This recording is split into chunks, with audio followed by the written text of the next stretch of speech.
This is Honda's WRV. This is the entry-level car of the SUV series of Honda, which consists of WRV, BRV and CRV. And today we are here to review it. We have got this car from courtesy Honda Industrial Area Chandigarh.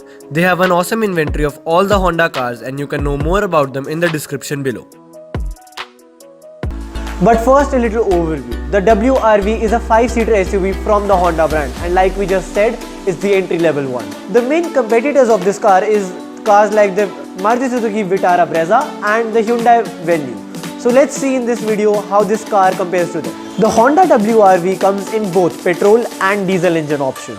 The petrol engine option which this car is, that is the iVTEC, produces a maximum horsepower of 89 and maximum torque of 110 Newton meters. And the cars with the diesel engine, that is the iDTEC, have a maximum horsepower of 99 and a maximum torque of 200 Newton meters. Starting up front, above the grille, we have Honda's traditional chrome bar, which is very well integrated with the headlamps of this car. Talking about the headlamps, we can see halogen bulbs along with DRLs. Coming to the head of this car, it has 16-inch 5-spoke diamond cut alloy wheels. And a little Easter egg is that almost every Honda car have a similar ORVM design. So the WRV is no different. The rear of this car reveals tail lights which are very similarly designed to that of the Amaze. To make them slightly different, Honda has inverted them. I'll post a picture of the Honda Amaze tail lights on your screens right now. Now, starting with the features, I'd like to start with the steering wheel. The steering wheel is a beautiful leather-wrapped steering wheel with buttons for the multifunctioning steering wheel.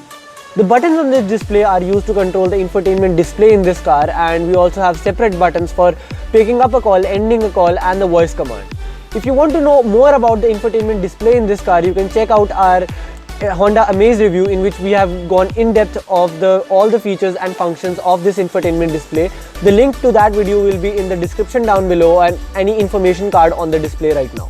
Now, other than the infotainment display in this car, we also have the center gauge display. The center gauge display has this blue background with white letter writing, and whenever I see this display, I get this flashback of the Turbo C programming software. All the engineers would know what I'm talking about, and that's one little hilarious little detail that I found in this car, which is quite interesting. But anyways, the center gauge display is quite useful and it gives you a lot of information like your range, your average, your fuel economy and all of those things which are quite useful while driving a car. But one feature that I'm a very big fan of many Honda cars is the gauge lighting. Now that light usually stays blue, but whenever you're driving the car and you're in any such gear, say you're in second gear, whenever you're getting your best fuel economy, that blue light will turn green, which is a great feature in letting you know that how good you're driving. So that is a challenge for yourself, that whenever you're driving the car, try to keep that light in green light to get your best fuel economy. Now next up is the AC controls in this car, which are very good because they are actually touchscreen controls. Although the AC controls are fairly normal, but being touchscreen, they have one or two advantages. For example, right now you can see that the fan speed is at its lowest position, and if I want to increase the fan speed slowly, all I have to do is just tap on the high button once. But if I want to increase the fan speed abruptly, all I have to do is just swipe on the controls, and you can see it went from its lowest position to its highest position. And it's a similar case with the climate temperature as well. Now talking about the voice control, let me explain what the voice control in this car does. It's not an AI based voice control system. Once you press that button, it gives you a list of options of what you can say to the system. Any other command other than the given commands on the screen, the voice command will not accept them and will shut off. I'll show you a little demo. This is the voice command button. I'm going to push it right now. Please say a command. Turn on the AC. Voice recognition failed. Closing voice service. So as you can see, the command I told the voice assistant to do was not on the list, and so it turned off the voice assistant command. But now I'm going to say a command on the voice list. Please say a command. Use day mode. Use day mode.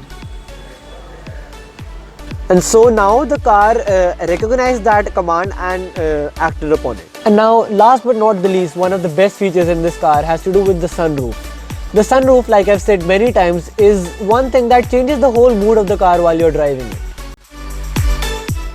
Starting with the practicality section in this car, first we're going to talk about the glove box. It is a pretty standard glove box. Though it is roomy, it's not lighted, neither it's ventilated. Moving on to the center console in this car, we have a large storage cubby. Beneath that, we have two cup holders in this car. Below the gear lever, we have another storage cubby along with a coin holder. The weirdest thing in the center console is to do with the armrest in this car. It is very strangely shaped, but once when you open it, it reveals plenty of space. One interesting thing about this car is that for the two front passenger seats, Honda has given 3 cup holders. You know, just in case the 2 passengers decided to have 3 drinks. As we told you, 2 cup holders are given on the center console and 1 is given on the driver's side seat. And now for the most important part of our practicality session is to do with the trunk. But first we'll talk about opening the trunk. Sadly, there is only one way to open the trunk, and this is using the handle below the trunk.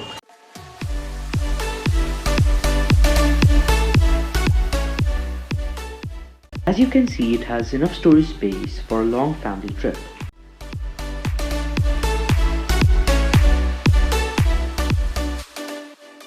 Now, for one of the most important things while buying a car is comfort, and so now we'll talk about that.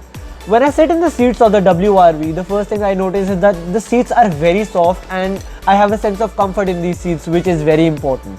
The other thing is that the bolstering in this car is a little less. I would have liked it if it would have been a little more, but still it's fine for city driving. Next up, obviously because these are the front seats, you do have the manual control for the back seat rest in this car and the moving the seat back and forth. So that is nice. But one additional feature for the driver's side seat is the height adjustability. Although it's manual, you are still getting the feature. That's a nice thing. To operate that, you have this lever over here which has to be pulled for making the seat height go up, and for making it go down, you have to push it down. And now coming to the rear seats, I'll first like to start with the situation of the front seat. As you just saw, I was sitting in that seat and I adjusted the seat according to my seat position, and I'm pretty tall, 6 feet 1. And coming to the rear seats in this car, you can see literally I have 10 inches of legroom available to me, which is a lot, and the headroom is also sufficient with about 3 to 4 inches to spare. So the rear seats for even a tall passenger are good enough. But if we talk about the seat material, it's obviously same as the front one, so they are soft and comfy, which will be good for going a long road trip in this car. And with this, we complete our review of the all-new Honda WRV. According to me, it's a great car for the price, and it's very spacious as well. And in the start, we asked this one question, that is this car worth competing with cars like the Hyundai Venue or the Maruti Suzuki Vitara Brezza?